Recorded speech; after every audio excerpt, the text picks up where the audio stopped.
Untuk mengetahui bagaimana pasca gencatan senjata, apakah Israel masih menyerang penduduk sipil, kita akan bergabung dengan relawan Mercy Dr. Hadiki Habib. Assalamualaikum, selamat pagi waktu Jakarta, Dr. Habib. Bagaimana kondisi terkini di sana? Apakah Israel masih melakukan serangan kepada warga di Gaza? Waalaikumsalam, selamat pagi waktu Jakarta dan selamat malam waktu Gaza. Selama saya berada di Gaza Utara, saat ini tidak ada laporan serangan terbaru oleh tentara Israel, baik secara langsung ataupun melalui quadcopter kepada masyarakat sipil Gaza ataupun bentrokan militer. Demikian, Pak.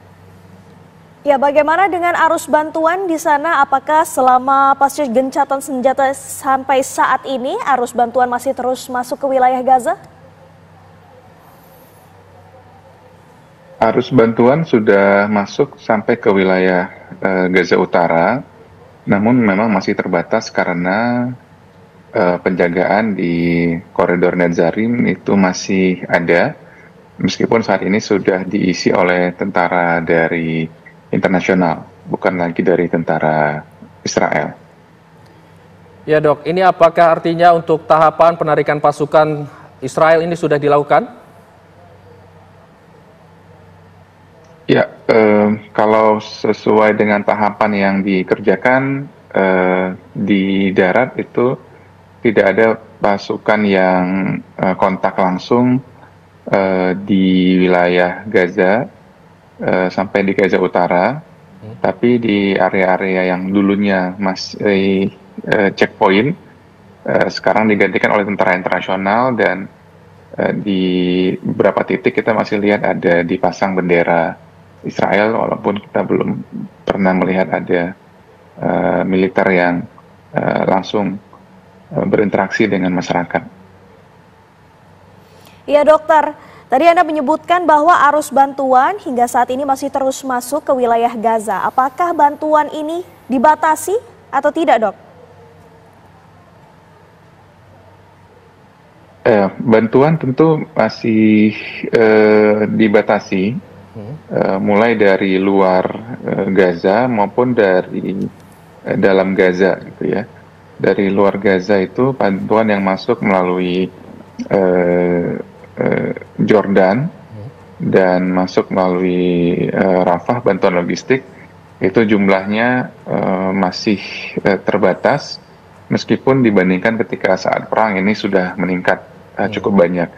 Sedangkan di dalam Gaza sendiri, dari Gaza Selatan menuju Gaza Utara, itu tadi masih ada penjagaan di koridor Netzarim, serta jalur logistik ini masih sangat kecil, gitu ya. Ada satu jalur logistik yang berupa jalan sempit yang masih bercampur dengan puing-puing, serta bercampur juga dengan arus balik pengungsi yang sebelumnya dari utara ke selatan, sekarang balik kembali dari selatan ke utara.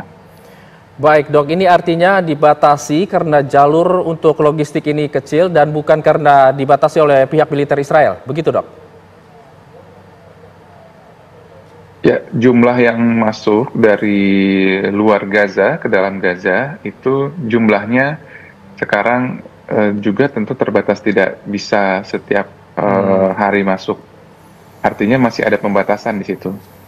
Sementara yang diharapkan adalah keluar masuknya itu sudah dapat izin bebas tanpa ada pengawasan ataupun pembatasan hari dan kuantitas.